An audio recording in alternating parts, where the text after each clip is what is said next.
إن الحمد لله نحمده ونستعينه ونستغفره ونعوذ بالله من شرور أنفسنا ومن سيئات أعمالنا من يهده الله فلا مضل له ومن يضلل فلا هادي له أشهد أن لا إله إلا الله وحده لا شريك له وأشهد أن محمدا عبده ورسوله أما بعد فإن خير الكلام كلام الله وخير الهدى هدى محمد صلى الله عليه وسلم وشر الأمور محدثاتها وكل محدثة بدعة وكل بدعة ضلالة وكل ضلالة في النار.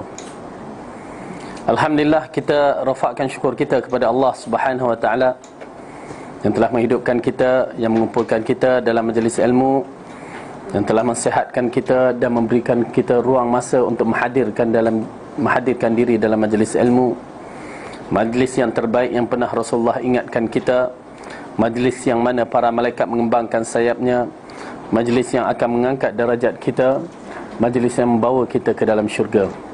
Dan mudah-mudahan Allah masukkan kita semua ke dalam syurga. Amin ya rabbal alamin. Tak dengar pun amin. Ya. Baik. Jadi kita berusaha untuk mendapatkan kebaikan ini kerana ilmu itu cahaya, kata Imam Syafi'i, al-ilmu nurun wa nurun la yu'ta li'asi. Cahaya itu tidak akan diberi kepada orang yang melakukan maksiat. Oleh kerana itu, gabungan amalan-amalan penting untuk menjaga diri kita daripada maksiat ialah dengan menuntut ilmu. Ya, ialah kalau tak kita datang ke majlis menuntut ilmu ni, yayasan taklim ke mana lagi? Kan? Mungkin ke Pasar Tani ke, ataupun ke mana-mana lah kita nak pergi. Okey. Baik. Kita telah bicarakan tentang taubat dan kita tahu beberapa perkara rukun-rukun taubat yang mesti ada dalam diri kita. Yang kalau mana orang yang nak bertaubat, dia mesti ada 3 sifat ataupun 3 perkara ini merupakan satu perkara yang penting. Bagi orang yang berkaitan dengan anak Adam, ditambahkan lagi satu perkara. Apa dia? Minta kemaafan, minta halal kalau dah termakan, kalau terpukul nak minta pukul balik. Begitulah kepada anak Adam. Tapi pada anak kucing tak apa. Ya, kalau kita dah pukul, lantak dia lah. Ya, tapi jangan diseksakan. Itu je. Okey. Cuma kita mengingatkan di sini disebabkan Rasulullah SAW di akhir hayat dia, di antara kisah 10 hari sebelum kematian dia, menceritakan dia sendiri nak minta maaf jika ada melakukan kesilapan pada orang-orang yang tertentu. Kok dia terpukul ke, dia terkata ke, terapa, dia panggil para sahabat, mari sini wahai sahabatku. Okay, pada hari ini aku minta siapa yang ada aku terbuat salah, maka datanglah padaku. Kalau dia tersalah pada Rasulullah, datang pada Rasulullah, bagi tahu. Kalau Rasulullah terbuat salah pada dia, bagi tahu juga. Kalau dia nak buat apa kat Rasulullah disebabkan kesilapan tu, boleh. Dan Rasulullah nak buat pada dia pun, nak kesilapan dia pun boleh. Tu 10 hari kematian sebelum wafatnya baginda sallallahu alaihi wasallam. Nampak Rasulullah. Lalu datang seorang lelaki menceritakan begitu begini, sehingga kan Umar mengatakan hatta macam itu pun nak diceritakan. Rasulullah kata, ya Abu Bakar ke Umar, macam itu confused dah. Ya, sesungguhnya di akhirat itu lebih berat, baik diselesaikan di muka bumi. Nampak tak? Di muka bumi walaupun kita dah tersilap, kita minta maaf, orang tu tarik muka, tak mau tegur kita, tak apa. Yang penting kita dah minta maaf. Dia maaf tak maaf itu lain cerita. Tetapi paling kurang kita dah minta maaf, kita telah menyatakan kesalahan kita, maka kalau dia maafkan kita, besar pahala dia. Dan kalau dia tak maafkan kita, Allah Maha Pengampun. Janji kita dah mengetengahkan diri kita. Berbandingkan kalau kita di mahsyar, kita simpan, tak nak minta maaf kat sini. Kat sana tu sebesar zarrah diambil kira. Sekecil-kecil amalan diambil kira kerana amat pentingnya nak menentukan syurga. Menunjukkan amalan itu terlalu penting, walaupun sebesar zarrah, dia akan ditimbang, nakkan syurga. Menunjukkan berharga sekali. Emas, ya, emas tu hatta 0.0 gram tu pun diambil kira, kan? Kalau beras kosong, alas biji tak kisah, kan? Hanya beras tu lagi berharga. Waalaikumsalam. Baik. Jadi nak menceritakan betapa pentingnya amalan. Kemudian datang seorang lelaki mengatakan, ya Rasulullah, sesungguhnya kamu pernah memukul aku. Terkejut Rasulullah. Rasulullah tidak pernah memukul orang, ya, kecuali di medan jihad. Lepas tu, bila masa? Lalu diceritakan waktu Rasulullah pegang apa yang pemukul kuda tu kan, tepi, kan? Macam kita lah, tepi, nak lalu. Tiba-tiba terkenalah dia kat sini ke dia. Aku terkena. Habis apa kamu nak buat? Aku nak balas. Sahabat semua marah, kan? Kamu nak balas Rasulullah? Dia tak cakap apa-apa. Rasulullah kata biarkan, itu hak dia, ya. Jadi Rasulullah kata bagi dia alat tu, dia pegang alat tu, maka hukumlah dia. Ya Rasulullah, sewaktu kamu pukul aku tak pakai baju, kan? Ya, jenis pakai seluar je, kan? Dia buat macam tu, pop, kena kat sini. Lalu Rasulullah buka baju dia singkap kan? Sahabat dah marah dah, apalah dia ni. Tapi tak boleh buat apalah, itu hak dia. Di mana? Di bahagian sini. Okey. Lalu Rasulullah pun bersedia nak dipukul. Lalu apa dia buat? Dia peluk dan cium, tak ada pukul. Subhanallah, radhiyallahu anhu. Siapa nak menyakiti Rasulullah, kan? Jadi tetapi nak menceritakan, jika dia Rasulullah sallallahu alaihi wasallam sanggup untuk dikisaskan balik, dihukumkan balik, bagaimana kedudukan kita? Ya. Dah bunyi dah. Siapa punya? Tutup semua handphone. Okey. Jadi itulah kaedah dia, ibu-ibu. Di dunia biarlah kita selesaikan sesama kita. Di akhirat itu serah kepada Allah kalau kita dah selesaikan.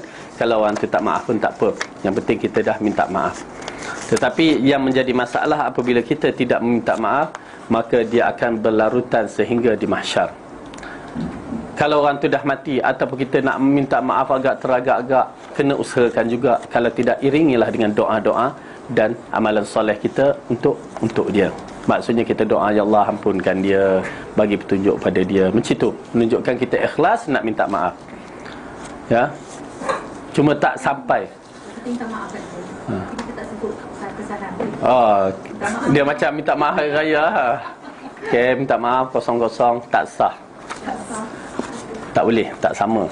Dia kena ceritakan juga. Itulah, itu yang kata banyak sangat dosa tu kan. Kalau amalan baik tak ingat, syok juga dengar, kan? Bila amalan buruk tak ingat, ya Allah. Okey, tapi tak apa, kena usaha juga. Paling kurang sebelum nak minta maaf tu, minta pertolongan Allah, lepas tu doa untuk dia. Itu tanda kita ikhlas nak minta maaf. Dan kalau dia tarik muka, tak nak maafkan kita, jangan tambahkan dosa kita. Tu mengada orang minta maaf, tak biarkanlah. Biarkan, kita dah tersilap, nak buat macam mana? Jangan tambahkan dosa lagi. Hadis yang berikutnya, hadis 1:13. Wa an Abi Hurairah radhiyallahu anhu qala sami'tu Rasulullah sallallahu alaihi wasallam yaqulu wallahi inni la astaghfirullah wa atubu ilaihi fil yawmi akthara min 70 marrah. Rawahu al-Bukhari.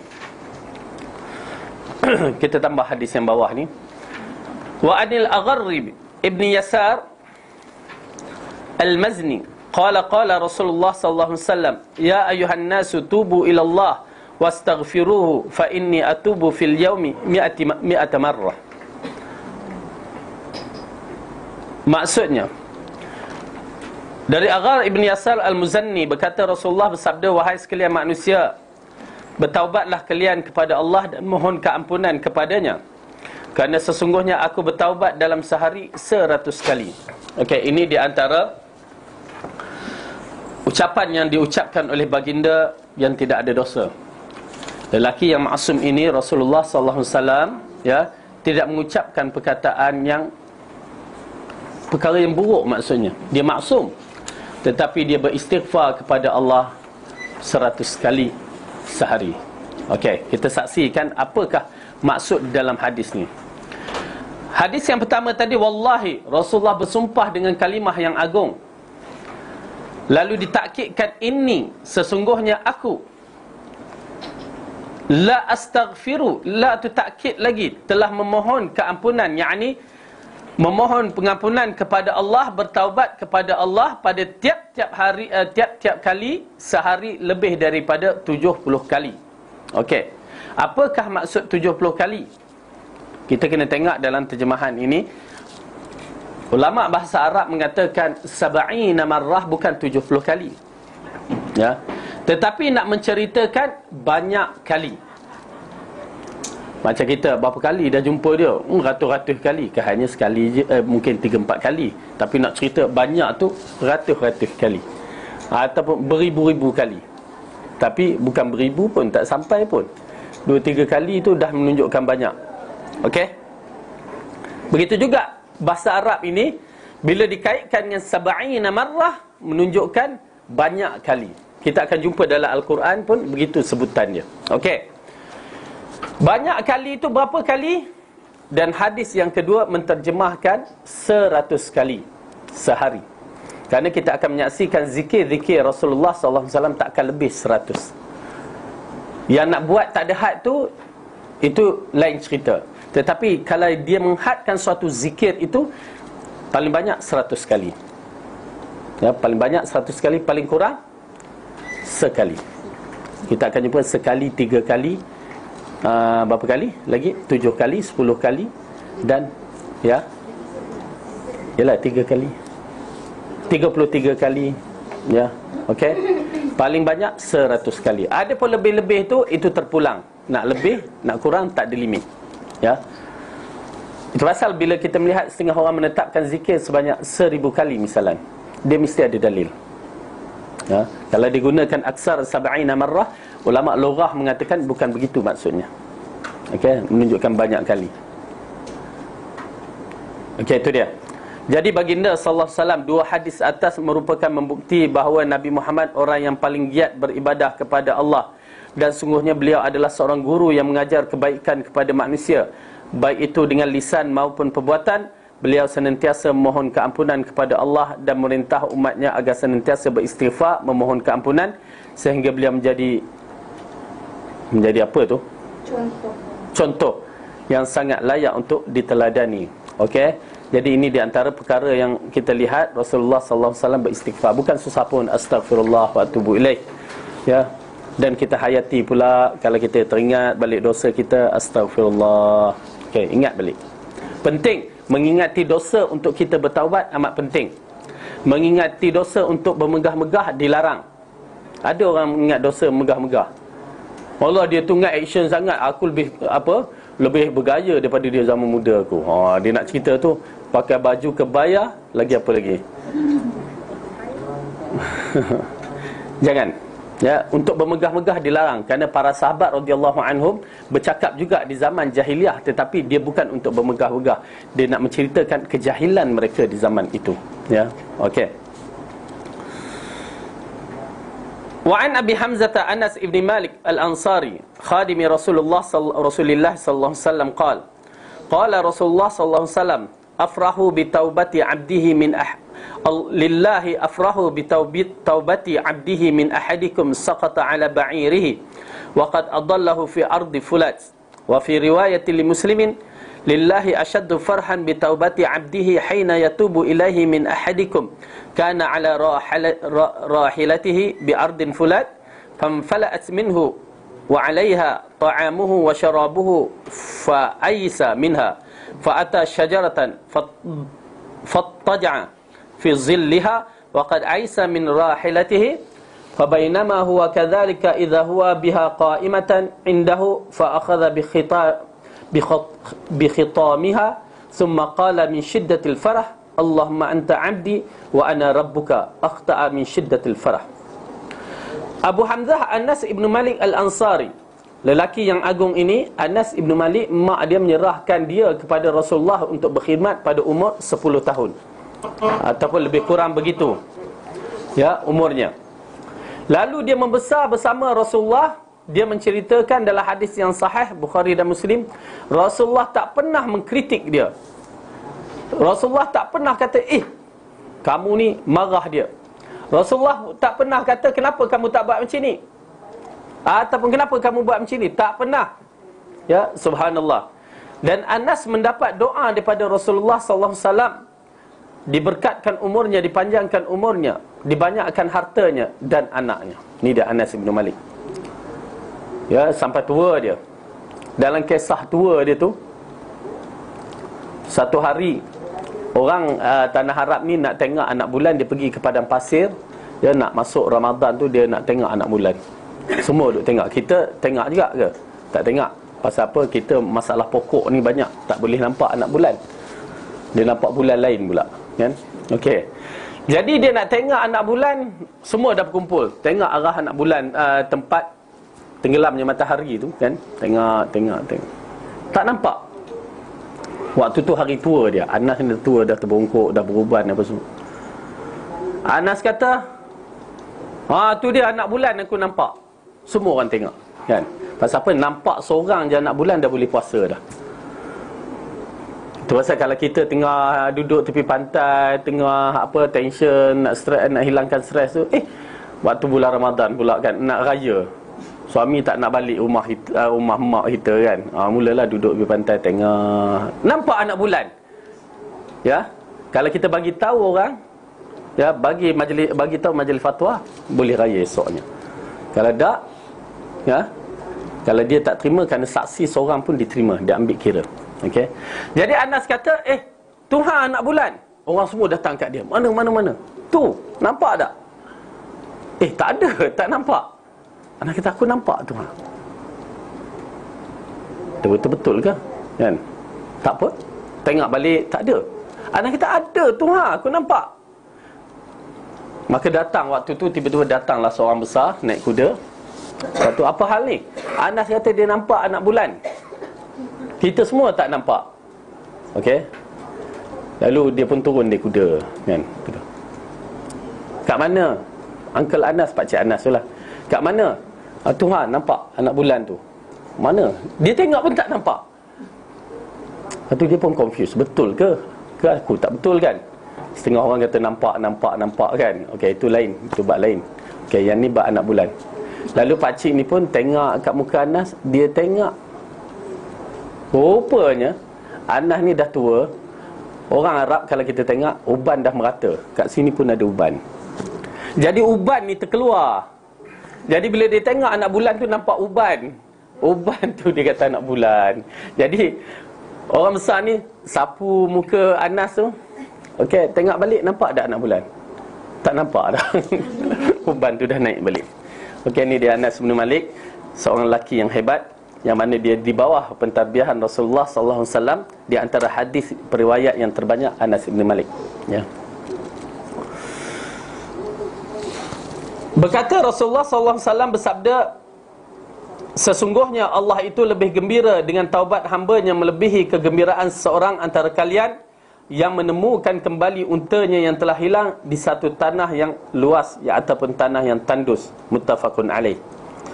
Dalam riwayat yang lain, riwayat Muslim, disebutkan, sesungguhnya Allah sangat gembira dengan taubat hamba-Nya ketika ia bertaubat kepadanya melebihi kegembiraan seorang di antara kalian yang berada di atas kenderaan untanya dan berada di suatu tanah yang luas di padang pasir.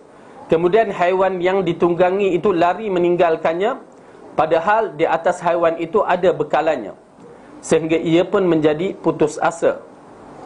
Kemudian dia mendatangi sebuah pohon dan tidur berbaring di bawah naungannya. Okey, berhenti kat situ dulu. Ini kisah bagaimana Allah amat suka kita bertaubat. Nak menceritakan, kita nak bagi misal unta ni problem sikit. Okey, nak bagi misal unta problem sikit. Tetapi kita bagi misal kereta kita. Senang cerita, ya. Kereta kita, ya, kita bawa berjalan, tengah jalan tiba-tiba nak parking kejap, terlupa pula tutup, kunci pun tertinggal, orang ambil kereta kita. Kecewa tak? Kecewa. Orang yang tak pernah hilang tu minta na'udzubillah, janganlah hilang, kot nak merasa pula katakan. Jangan, ya, kerana ini fitnah ujian.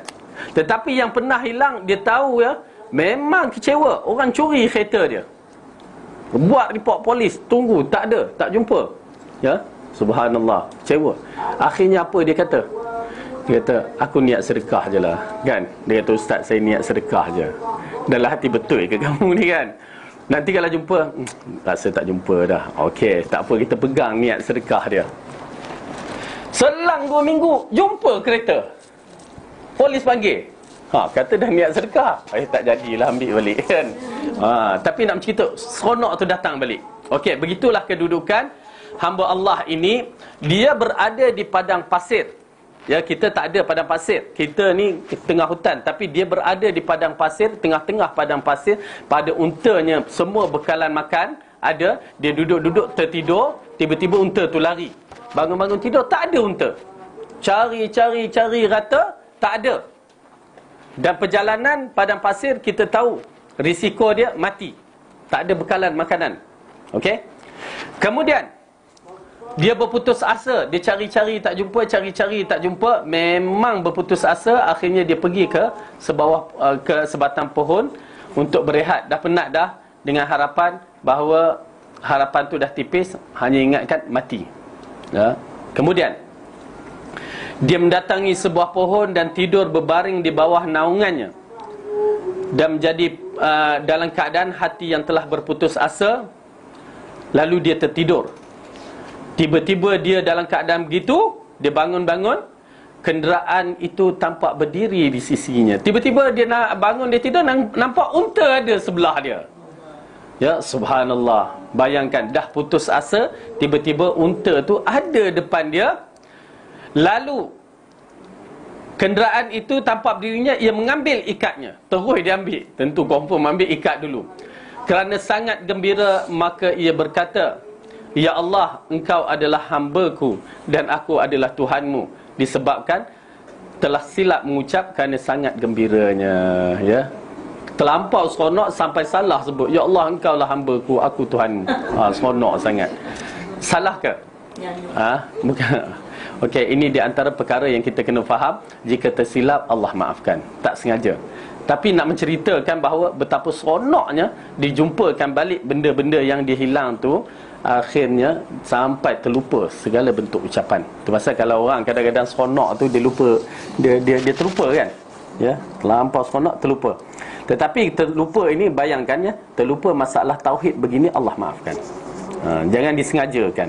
Buat dia sengaja, "Ya Allah, Engkau hamba-Ku, aku Tuhanmu." Siap. Jadilah Dajjal. Okey? Baik. Jadi nak menceritakan, kalau kita dalam keadaan begitu gembira, Allah lagi gembira. Allah lagi maha gembira ya, dengan sifat kita. Pasal kita kembali kepada Allah, Allah sambut kita, Masya Allah ya. Allah sambut dengan sehebat-hebatnya. Tapi kita tak nak kembali. Bila kita ingatkan balik ya, dosa yang terlalu banyak kita buat, kita tak nak Allah hapuskan. Kenapa ya? Sombong ke? Apa ke? Wallahu'alam. Jangan ibu-ibu ya, kembalilah kepada Allah. Penjelasan hadis ini merupakan dalil atas kegembiraan Allah atas taubat dari hamba-hambanya. Ya, sifat yang dikatakan sifat gembira yang Allah miliki tidak sama dengan makhluk. Apabila ia bertaubat kepadanya, hadis ini pula menganjurkan agar bertaubat kerana sesungguhnya Allah sangat mencintainya dan merupakan kemaslahatan bagi hambanya. Selain itu, bahawa seorang insan apabila melakukan kesalahan dalam ucapan, walaupun itu berupa kekufuran kerana kesalahan lisannya, maka ianya tidak menjadi dosa. Okey, kita dulu buat benda yang tak baik di zaman muda kita, kita tak tahu kan, Allah ampun ya, kembali je. Tak sengaja, Allah akan mengampun kita ya. Ibu, cuba bersihkan diri kita. Saya ingatkan bahawa kita ni, di antara kita tak ada siapa yang dapat memastikan dia akan mati dalam husnul khatimah. Ada. Hatta ustaz belum tentu. Ustaz pun belum tentu. Itu yang menakutkan. Bila kita menyaksikan balik ya, berapa ramai orang-orang yang dianggap satu ketika tak ada apa-apa, tapi dia mendahului para sahabat, orang-orang yang lain untuk masuk syurga ya.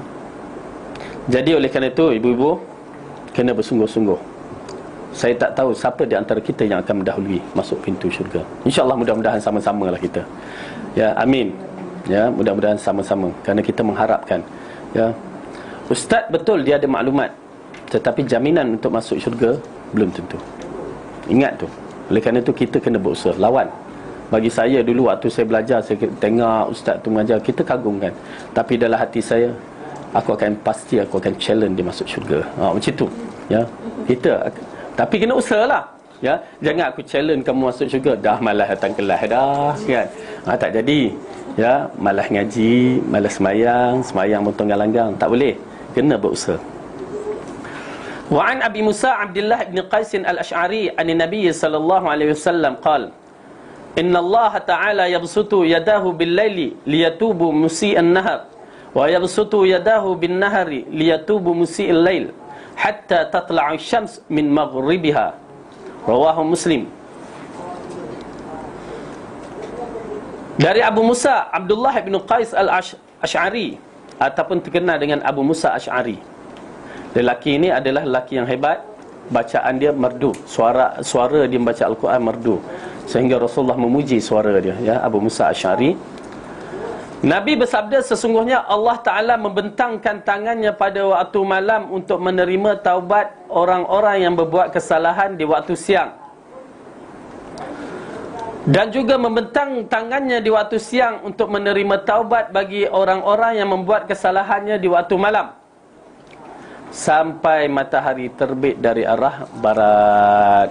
Okey, jadi kita lihat bahawa Allah sentiasa membuka keampunan dia. Pada malam hari disediakan waktu taubah, pada siang hari disediakan waktu taubah juga. Malam dan siang adalah waktu yang sesuai untuk kita mencari, terutamanya 1/3 akhir malam. 1/3 akhir malam yang berkaitan dengan hadis Allah turun ke langit bumi yang menyuruh hamba-hambanya bertaubat. 1/3 akhir malam. Kalau 1/3 akhir malam, berapa lebih kurang? Pukul berapa start? Pukul 3. 3:30 start. Okey. Jadi berusaha, kerana kita mencari taubat yang ikhlas kepadanya. Kemudian ini dia hadkan, limitkan waktu dia. Semua perkara-perkara ada had dia, tarikh expired dia. Ya. Hatta umur kita pun ada had dia. Betul tak? Umur kanak-kanak dah habis dah, masuk umur remaja. Umur remaja ada lagi. Kalau kita perasan, ya. Kalau perasan habis cerita lah. Habis dah. Masuk umur apa yang nak sebut? Dewasa. Dah masuk dewasa. Masuk dah. Tengah masuk lah ni. Umur hari tua pula. Kita sedang menujunya. Ya, ingat ya, kita tengah menuju sekarang umur tu. Dan belum lagi masuk umur, itu pun yang dikatakan ahli psikologi, tua pun terbahagi kepada 3. Ya. Tua muda, masya-Allah, macam yang 50 ke atas tu tua muda tu. Ya. Tapi dia seronok pasal dia sebut muda tu lagi. Hanya tua tu dia lupa. Masuk 60 ke 70, tua matang nama dia. Tua tu yang selalu diambil nyawa. Kalau buah waktu itulah yang paling penting untuk dipetik. Okey. 70 ke atas tua bangka. Yang itulah yang mengujikan kita. Yang mana kalau kita sampai waktu itu, kalau kita nyanyuk, nauzubillah min zalik, anak-anak tak mampu nak jaga kita. Susah. Kita penat ya, separuh mati nak jaga anak-anak. Hanya kita harap anak-anak jaga kita nak mati je. Sebelum mati je, berapa tahun lah sangat, anak-anak tak mampu ya. Silat-silat dia letak rumah orang asli. Orang asli, rumah apa, orang tua ya, dia letakkan kat situ. Alahai, tak boleh terima. Saya bila fikir tu, ya Allah, menakutkan. Tu pasal Rasulullah kata minta doa jangan sampai waktu umur begitu. Bila kita ingat balik, Rasulullah kata minta doa jangan sampai umur begitu. Itulah limit umur kita. Ya, itulah, jangan terlampau sangat kita ya. Kita menyangka kita sentiasa muda. Hari tua akan datang juga. Okey, baik.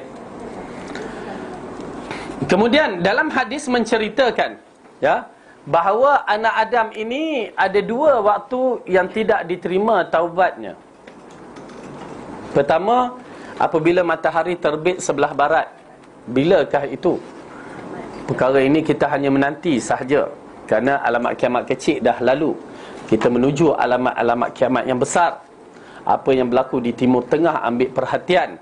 Ianya bukan satu permainan, tetapi satu peringatan kepada kita, kerana agenda-agenda kiamat banyak berlaku di Timur Tengah. Ingat elok.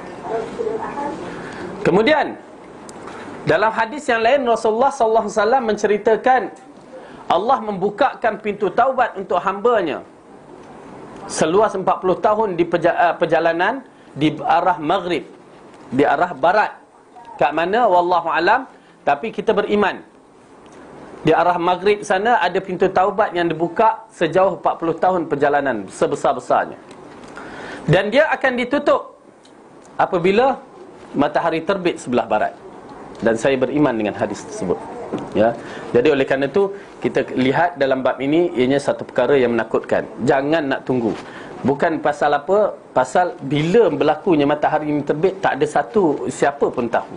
Adakah dia akan muncul sebelum Isya ataupun selepas Isya, muncul sebelum Imam Mahdi ataupun selepas.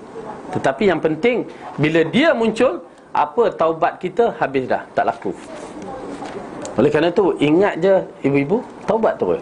Teringat sambil memandu, astagfirullah, astagfirullah, terus kembali kepada Allah.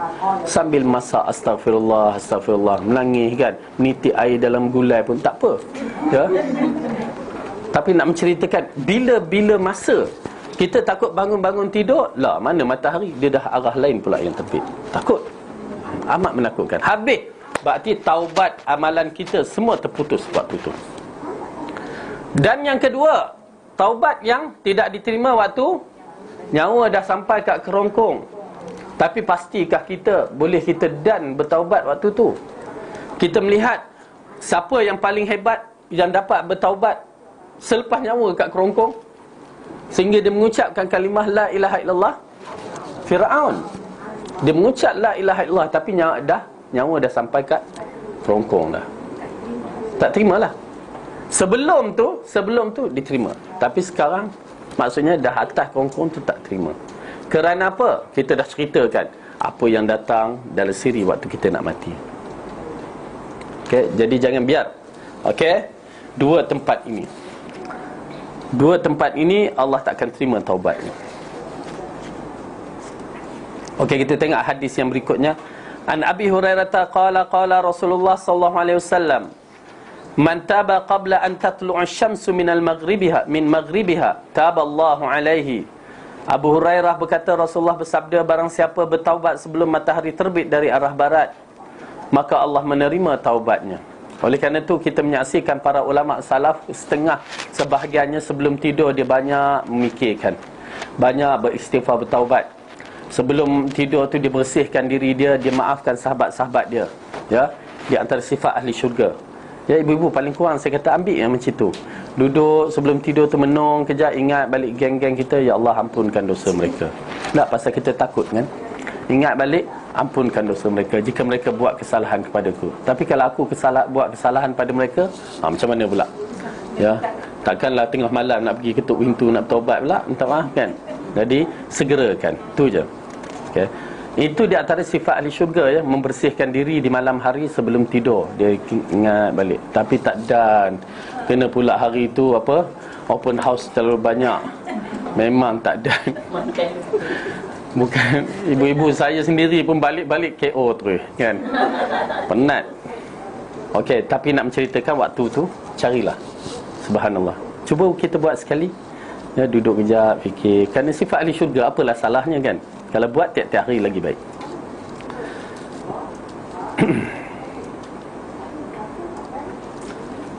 Barang siapa yang bertaubat sebelum matahari terbit dari arah barat, maka Allah menerima taubatnya. Wa an Abdullah ibn Umar radhiyallahu anhuma an Nabi qala innallaha azza wa jal yaqbalu taubata 'abd ma lam yugharghir. Maksudnya dari Abu Abdurrahman Abdullah bin Umar Al-Khattab, Nabi bersabda, sesungguhnya Allah Azza wa Jal menerima taubat seorang hamba selama rohnya belum sampai di kerongkongnya, sakrat. Ya, jadi Allah akan terima taubat kita. Jadi insya-Allah kita akan berusaha untuk bertaubat. Mudah-mudahan. Hadis yang diriwayatkan oleh Tirmizi mengatakan bahawa adalah hadis hasan, sanadnya sahih. Faedah hadis di atas 16, 17, 18, bahawa sesungguhnya Allah menerima taubat seorang hamba sekalipun terlambat. Okey. Akan tetapi menyegerakan taubat adalah wajib, kerana seorang tidak ada yang tahu tentang datang kematiannya secara tiba-tiba. Kemudian ia mati sebelum melakukan taubat, dan apabila matahari terbit dari barat maka berakhirlah penerimaan taubat. Okey. Jadi dia kata kat sini kita kena segera. Jangan nak biar tak apa, tunggu kejap, ya, tunggu. Jangan, ya ibu-ibu. Ya, kita tak tahu bila kita mati. Terutamanya zaman-zaman sekarang ni, memang tak tahu bila mati. Baca dalam surat khabar, kalau dulu nak dapat satu mati pun susah. Sekarang ni 10 senang-senang je. Tiap-tiap hari ada kematian. Berbentuk kenderaan. Kita tiap-tiap hari naik kenderaan, tak tahu cerita kita. Kita tak buat salah, orang buat salah. Ya, itu yang menakutkan. Tapi na'udzubillah lah, minta lindung. Dan dengan penyakit-penyakit yang kita hadapi, kita tak tahu. Ya, sedar-sedar kan bagaimana orang yang mengalami kanser. Semalam saya pergi ziarah, subhanallah, ya. Dah 26 kali kemo budak perempuan tu, ya. Akhirnya saya berkenalan pada tahun 97 di Mekah, ya. Ni jumpa baliklah, adalah, ya. Dah stage berapa wallahualam, tapi dah 26 kali kanser, dah naik ke otak, dah kaki apa semua, dah ada hati dah. Wallahualam, tinggal doa lah. Itu pun saya masalah, ya, orang ni dia akan keluar. Dia pun nak bawa jumpa bomo juga. Saya kata benda-benda yang begini jangan dibawa, benda perkara-perkara ni. Dah pergi, dah uruskan, dah clear benda tu kanser, bukan masalah apa, dah clear dah, kan. Dia ingat sihir ke apa ke, na'udzubillah min zalik, ya. Wallahu a'lam bisawab. Allah bagi petunjuk lah, ya. Kita tinggal doa je, macam saya berdoa je lah. Itu pun dia bagi air, ya. Tu yang pening kepala tu. Tak, kita tengok dia bagi air, kalau air mineral macam ni okey lah. Saya tak cakap air apa tu, air Asmaul Husna lah. Ingat air Quran ke, kalau baca ruqyah tu okey lah. Asmaul Husna macam mana dibaca pun kita tak tahu. Takut dia buka nas'aluka ya man huwallahu alladhi. Lebih baik baca Quran, kata baca Fatihah, insya-Allah. Ya, itu yang kata insya-Allah hari ni pergi juga bawa air Zam-Zam. Minumlah air Zam-Zam, tu lebih better, kan. Jadi ibu-ibu, dalam bab ini itu di antara benda yang menakutkan. Hari ini kita kenal, kita saksikan sahabat-sahabat, esoknya dah tak ada, ya. Okey, peringatan tu. Okey, sambung balik. Hadis yang berikutnya. Hadis ni panjang. Kita baca terjemahan dia. Okey. Kalau ikut ulama hadis, ya, kalau kita ambil bersanad, dia kena baca juga hadis ni. Ya, nak baca ke? Panjang pula. Tapi pasal kalau buka sebelah tu, saya buka sebelah lagi panjang. Lagi yang panjang. Surat 4. 4 ni 6. 1 2 3 4 5 6 7. Ya. Nak itu terpulang. Kalau agak siapa yang nak istiqamah, nak belajar cara ulama hadis, boleh. Boleh. Pasal sebenarnya saya belajar hadis ni, kita ambil sanad. Alhamdulillah kami ambil bersanad, kan. Tu pasal kita tu. Tapi tak apalah, kita baca terjemahan lah, kan. Nanti kita takut habis baca hadis tu tengok semua dah tidur. Okey. Kita ambil istifham ataupun istifadah yang dalam hadis ni.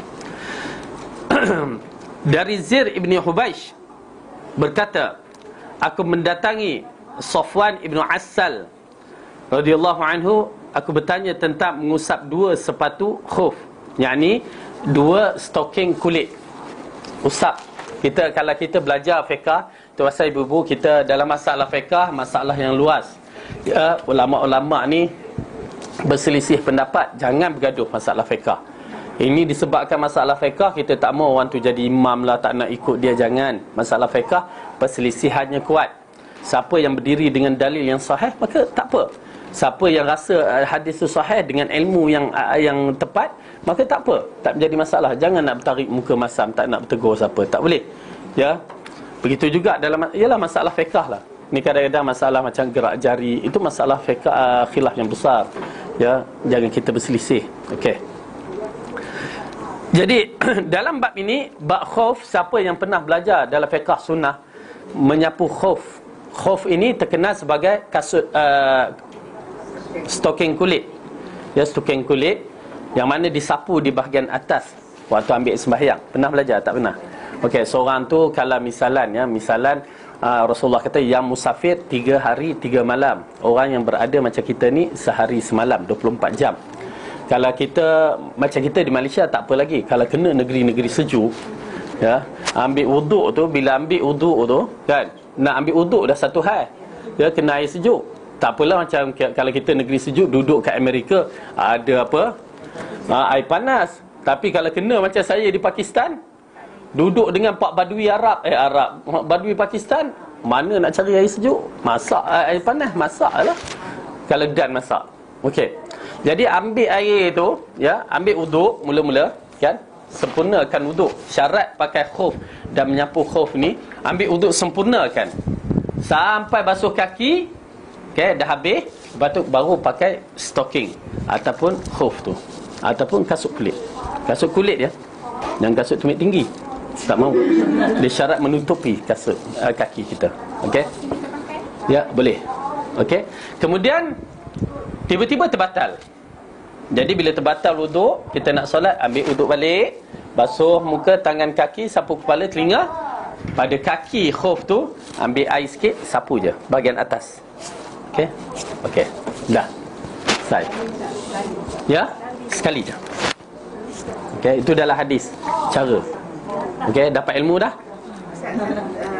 Yang tu yang sapu tu kan, yang apa ni, yang ada ni, kita ada tudung. Ada sanggul tudung, sapulah. Apa masalah? Sapu. Kalau kita pakai tudung pun letakkan sikit je, lepas tu sapu. Tak ada masalah. Okey, cuma kaki sekarang. Kaki tak payah buka, sapu je. Dah tak payah buka stocking tu. Bagi orang musafir selama 3 hari, bagi orang yang bermukim duduk tidur, ya, selama 1 hari 1 malam, 24 jam. Kalau kita start pakai tu waktu Zuhur, maka habisnya waktu Zuhur juga. Cuma adakah waktu Zuhur ataupun batal wuduk? Okey, itu tak kisah, masalah khilaf. Ya, Kak. Ya, tak perlu. Sapu macam tu. Itu pun tak perlu celum air banyak-banyak kata rasa tak was-was pula. Kalau macam tu baik tanggal terus. Kan? Daripada pakai tu Allah tak selesa, lembab apa semua kan. Dia sikit je. Sikit je. Hatta air yang ada kat tangan tu pun boleh cukup memadai. Okey?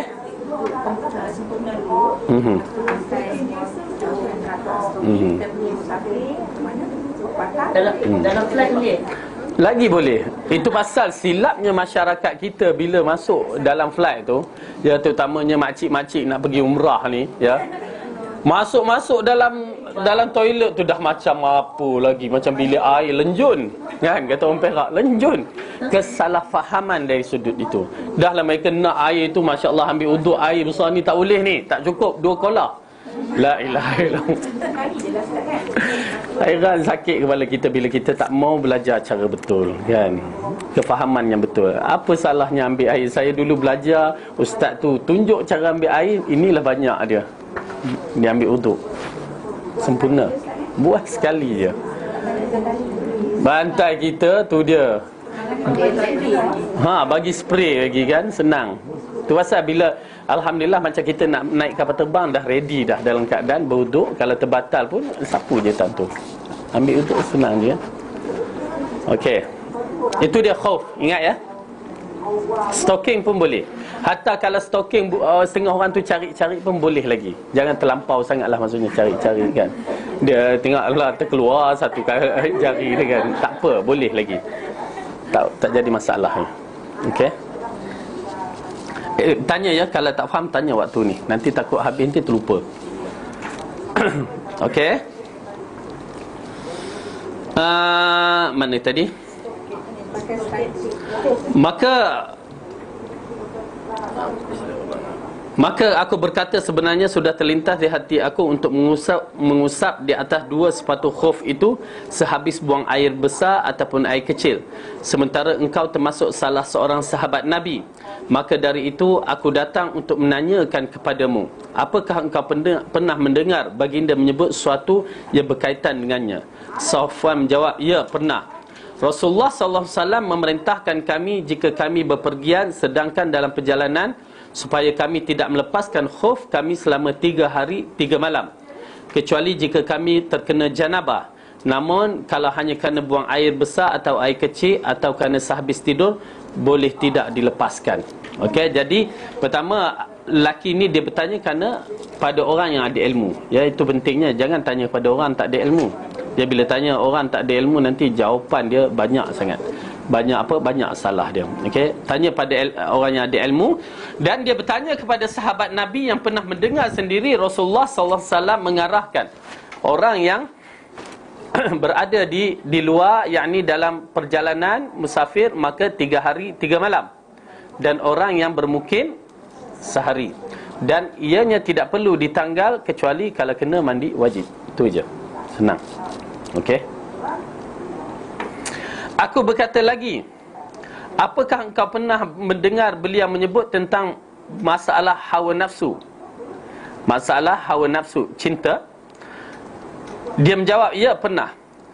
Pada satu ketika kami bersama dengan Rasulullah SAW dalam perjalanan. Dikala kami berada di sisi beliau, tiba-tiba seorang Arab Badui pergunungan memanggil beliau dengan suara yang keras sekali. Ia berkata, hai Muhammad. Rasulullah pun menjawabnya dengan suara yang sama keras, mari kemari.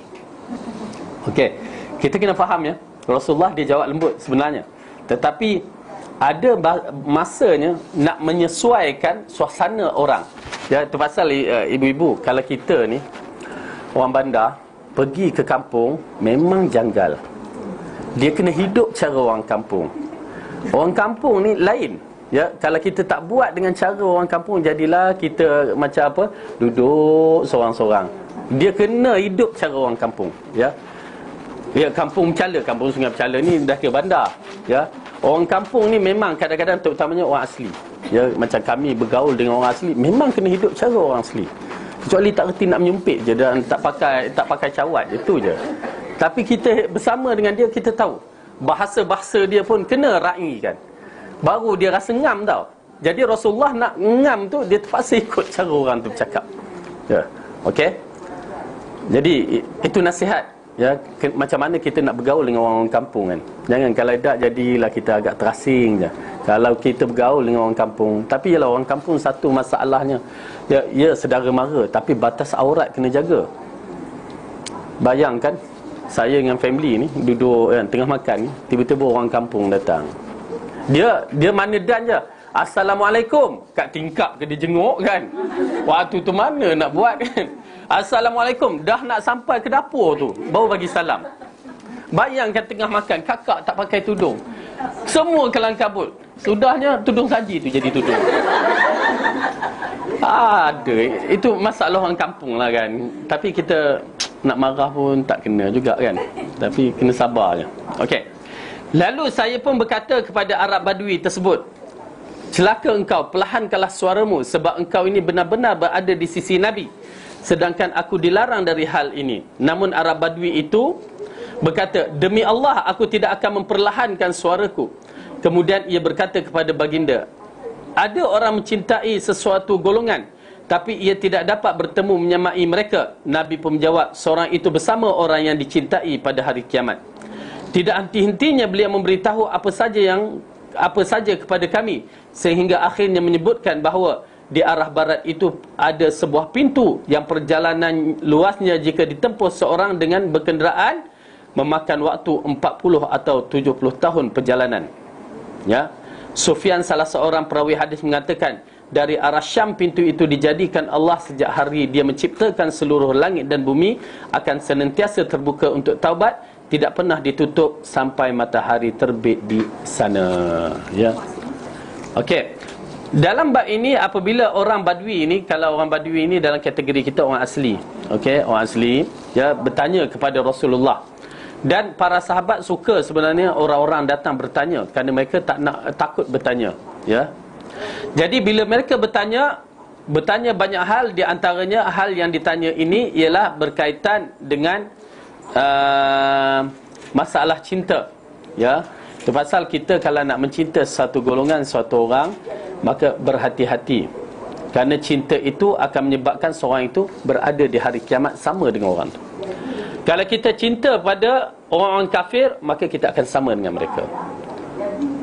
Kalau kita cinta, siapa dia? Suka, maksud suka sangat-sangat penyanyi barat tu, suka, ya, kita akan sama. Suka sangat K-pop tu, sama nanti. Tergedik-gedik, sorry lah, saya mula tak tahu, ya, memang tak tahu.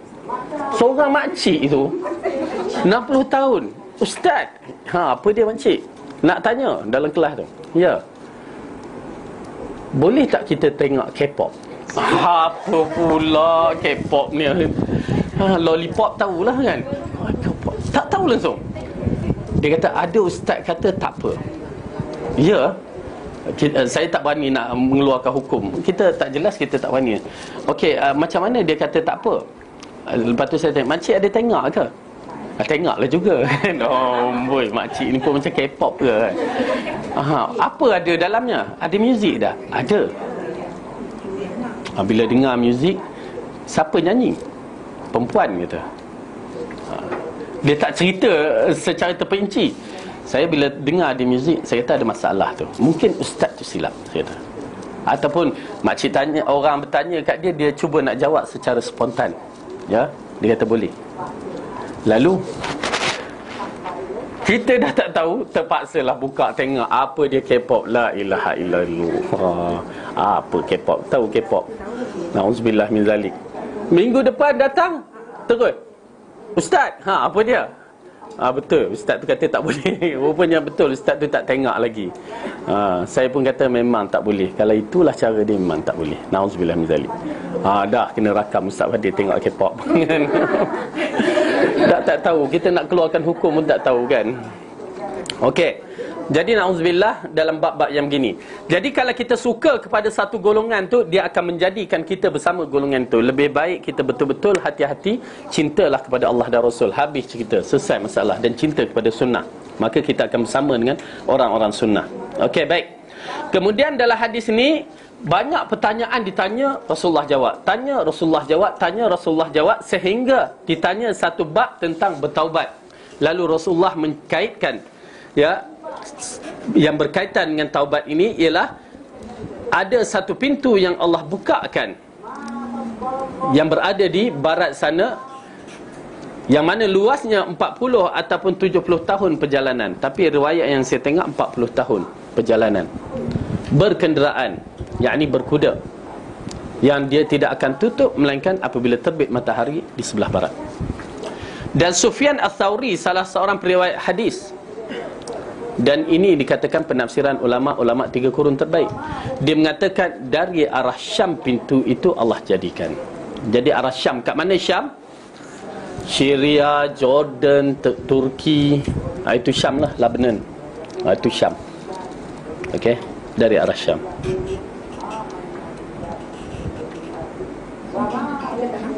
Ya, tak nampak pintu tu, tak nampak. Kalau kita nampak, Masya Allah, satu package pula nak ke sana, ya. Okay, satu. Dan kedua, perkara-perkara ini kita lihat, ya, di Timur Tengah dia berkait. Dunia bila menjelang kiamat nanti, ibu-ibu, kita akan mati, ibu-ibu. Tak tunggu tua lah. Kalau dah nak sampai ajal tu, tak tunggu tua. Tapi bila hari yang ditetapkan pada hari dah nak kiamat, akan keluar udara sejuk yang dikatakan dari arah Syam, satu riwayat hadis. Dan satu lagi mengatakan dari arah selatan, dari Yaman. Habis bagaimana nak combinekan dua hadis ni? Maka bila dikombinekan dua hadis ni, didapati, kata orang, kalau kita belajar geografi tentang angin angin sejuk, angin panas, bila dia belaga tu kan, begitu juga angin daripada sejuk daripada bawah dan angin sejuk di bawah, di atas belaga, maka itu yang menyebabkan udara tu tersebar di muka bumi. Maka waktu itulah kalau kita berada di perut bumi sekalipun, dalam gua sekalipun yang orang tak boleh sampai, tapi kita akan mati juga. Siapa yang ada iman sebesar zarrah, ya, ada imannya, maka angin ini ataupun udara ini akan datang kepada orang tu, menyebabkan orang tu mati. Hari itu ialah kemuncak hari bagi orang Islam di muka bumi. Maka lepas tu tak ada dah orang Islam, ya. Jadi hari itu berkaitan dengan masalah Syam. Dan kiamat akan menceritakan juga tentang kejadian di Syam ni. Ya, kita saksikan di Suria ni peperangan yang begitu dahsyat, dan akan berlaku hari kiamat yang dikatakan semua makhluk ini akan dihasyarkan, akan dikumpulkan di Syam. Api dia keluar daripada Eden, kan? Pernah dengar kan tentang kiamat ni? Api akan keluar daripada Eden, ya, Hadral Maut sana, dengan ledakan yang banyak seperti volcano tu, ya, yang mana dia halau manusia, semua menuju, semua lari. Yang belah timur lagi macam kita, yang mana ada laluan gunung berapi, semua akan kena, api akan keluar. Kita kena tak?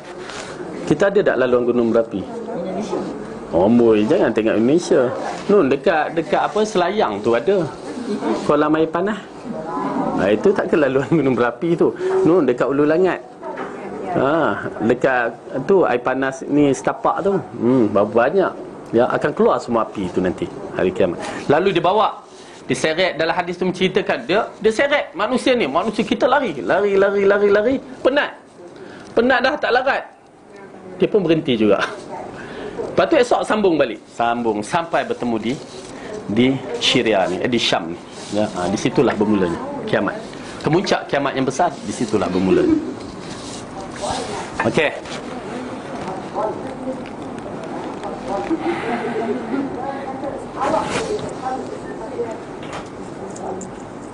Okey. Ini berkaitan dengan hadis-hadis berkaitan dengan taubat, dan saya rasa berhenti kat sini tu. Ada apa soalan? Ya, nak. Kita nak ambil nama, kita mengucap asyhadu la ilaha illallah kan. Tapi kalau misalnya kebanyakan bila orang nak orang nasihatlah sebut Allah je. Sebenarnya tapi sebenarnya tak boleh cakap begitu. Kita sebut juga asyhadu an la ilaha. Takat mana yang dia boleh sebut, dia sebut, dia kata. Ustaz tu kata macam tu, asyhadu an la ilaha illallah. Maksud ustaz tu pun salah juga. Dia sebenarnya man kana akhiru kalamihi la ilaha illallah dakhala al-jannah, kata Rasulullah sallallahu alaihi wasallam. Siapa yang akhir kalimah ucapannya la ilaha illallah, tak payah asyhadu tu, la ilaha illallah, maka insya-Allah. Jadi kalimah la ilaha illallah tu diutamakan. Betul apa dia kata, Allah tu tak berapa nak ni, la ilaha illallah. Kerana ingat ya, bila kita nak mati bergantung pada amalan kita ni. Berapa ramai orang yang tak boleh menyebut la ilaha illallah, ya. Apa yang minta disebut la ilaha illallah disebut yang lain. Dalam buku buku Bab Taubat oleh Ibnu Qayyim Al-Jauziyah, ya. Apa buku dia? Ni dia buku dia. Setiap penyakit adanya obat, dia menceritakan. Ini kelas yang sebelum saya. Okey. Yang mana dalam ni dia menceritakan tentang orang-orang yang mati menyebut kalimah yang dia suka kat dunia. Ya, kalau kita suka K-pop, bila nak mati la ilaha illallah, K-pop dia jadi macam tu. Dia tak nak sebut yang lain. Ya, ajarlah. Memang itu cara dia. Kalimah la ilaha illallah tu berfungsi melalui amalan-amalan kita. Ya. Jadi oleh kerana itu hati-hatilah. Bukan senang. Kita nampak dalam filem senang je. Ya, nak mati tak? Asyhadu an, siap mengucap 2 kalimah syahadah pun. Ya. Itu filem, cerita kartun belaka. Hakikatnya susah sangat-sangat. Itu kan antara lidah dengan langit je. Tak payah pemakamit pun kan. Yalah hak mana yang dia mampu untuk menyebutnya lah, kan. Kalau itu pasal kalau macam orang dah nazak tu, kita ajar la ilaha illallah, nampak menguit sikit dah lah, cukup lah. Allah tak, kita nampak tak berapa nak ni juga. Tapi mudah-mudahan baiklah, itu je lah kita katakan. Je. Ustaz, kalau dia murid tu tahu ke dia sebut lain? Mudah-mudahan lah kan. Pasal kita ajar dia menguit mulut. Tak tahulah dia kata kok dia kata jarum hilang geng-geng jahit baju kan. Tak tahulah kan. Tapi kita harap sangka baik, dah menguit mulut tu okeylah, la ilaha illallah. Ya. Ustaz, kalau kita bela warga tua kan yang dah pekat macam mulut lah, dalam 80 tahun ke atas, kalau yang berbeza ni, kadang-kadang kita ajar tak nak ikut, dia merapik-merapik je kan. So ada yang kata Allah dah angkat hijab dia, jadi kita tak perlu nak ajar. Di saat nazak ataupun di saat waktu ni dah okey. Okey, dia itu dikatakan nyanyuk tu kan. Okey, nyanyuk tu memang tidak dinafikan, cuma kita remind dia, tak boleh paksa dia. Ya, okey. Kenapa kita hanya remind? Kerana kalau dia teringat dia akan buat. Kalau dia tak ingat dia tak buat. Dia dah kategorikan lupa. Maka jangan paksa-paksa dia. Ya, jangan kamu tak semayang kena, kesian kawan tu dah lupa. Ya. Subhanallah, ya, saya bila dengar tu saya rasa takut. Takut kita ni. Ya. Banyak dugaan kan? Banyak dugaan. Subhanallah. Ya, Kak. Tadi kata aku tu kalau bermukim satu hari satu malam. Okey. Okey. Misalan kalau kita dikatakan apa? Kita ambil wuduk tu, setengah orang ambil masa.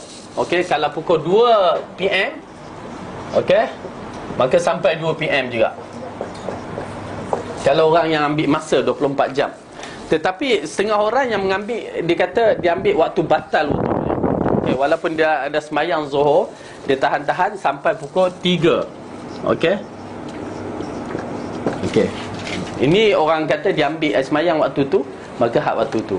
Tetapi yang ni dia kata dia batal pukul 3 misalan, walaupun dia ambil pukul 1 kan, maka pukul 3 tu ataupun waktu Zuhur tu pun boleh. Ya. Nak ambil semula tu, Asar. kata-kata dia batal Zuhur. Time asar tu nak ambil wuduk semula. Ya, kena ambil semula, buka balik stocking. Ya. Ambil semula wuduk sempurna. Lepas tu ulang balik lah. Kalau 24 jam balik lah pilihan. Misalnya kita sampai kat satu airport ni, Okey. dekat luar negeri ni tak ada surau. Okey. Dekat negeri dekat Europe ke kat mana-mana. Lepas tu dia tak surau, tapi kita flight delay. Sampai waktu semayang dah sampai. Kita ambil wuduk dekat dalam toilet, tapi kita boleh tak? Ruangan ada tapi tak ada khas untuk kita kan. Apa dia? Kita boleh Tuan? tak? Ruangan kat airport kan berpuas. Tapi kita semayang atas kursi. Boleh tak? Maksudnya kita tak gunakan untuk nak solat, nak sujud, nak apa semula. Sebab wuduk dah ada, tapi kita dah flight delay. Kita ada wuduk, okey, flight delay. Dekat airport tu tak ada surau. Tak ada surau, okey. Kita semayang duduk je, tapi walaupun ada Semayang duduk pasal sakit ke apa? tak ada, pasal sakit. Sebab dia tak ada tempat. Dia pula dah kata luas seluas-luasnya. Dia tak nak ni sujud seorang. Oh. Sebab airport ni Kat semalu lah ni. kita tak ada tempat. Tak boleh. Dia kena solat berdiri juga. Kerana dia dikategorikan mampu. Kita ambil juga ruangan tu. Carilah ruang. Tak kisah orang barat ni, tak kisah Kak. Orang barat sendiri dia nak buat apa-apa tengah jalan, tak jadi masalah. Kita je yang malu-malu. Ya. Sebenarnya tak menjadi masalah sembahyang walaupun dekat dengan seat tu. Kalau dekat dengan seat, diri solat macam tu je. Ya, jangan solat duduk sedangkan kita mampu. Kan? Cari. Alah, bukan tak luas mana. Saya rasa kat kawasan besar ni boleh dah solat kan. Cuma kita malu je kan. Kesnya kita malu pasal apa? Bila kita nak sembahyang mana telekung ni, nak kena pakai telekung putih semua. Pasal dah adat kita bila nak sembahyang pakai telekung. Sedangkan adat yang sebenarnya bila seorang tu sembahyang pakai apa yang ada pakaian yang disyarakkan tu. Dia berjalan pakai macam tu, pakai solatlah pakai tu. Dengan syarat pakaian tu syarak. Ya, jangan pakai seluar jeans apa solat tak jadi. Dia pakai maksud pakaian kita yang sesuai. Sebenarnya peringkat awal di zaman Rasulullah pakaian yang dipakai itu yang dibawa solat. Mula nak pakai telekung putih dah banyak pula telekung kan. Itu masalah kita. Wallahu alam. Belumlah lagi sampai negeri-negeri macam tu. Tapi so far kita boleh tahulah cara menguruskan sembahyang. Alah, pergi tempat-tempat tersembunyi sikit boleh. Okey, ada apa lagi? Habis dah? Kalau tak ada apa-apa, yang baik itu datang daripada Allah. Salah dan silap dari kelemahan saya sendiri. Dan kita mengharap ilmu yang bermanfaat ini dapat digunakan dan dijadikan bekalan yang terbaik untuk kita bertemu dengan Allah Subhanahu. Aqulu qawli hadza wa astaghfirullahu li wa lakum. Assalamualaikum warahmatullahi wabarakatuh. Kita tutup majlis dengan tasbih kafarah.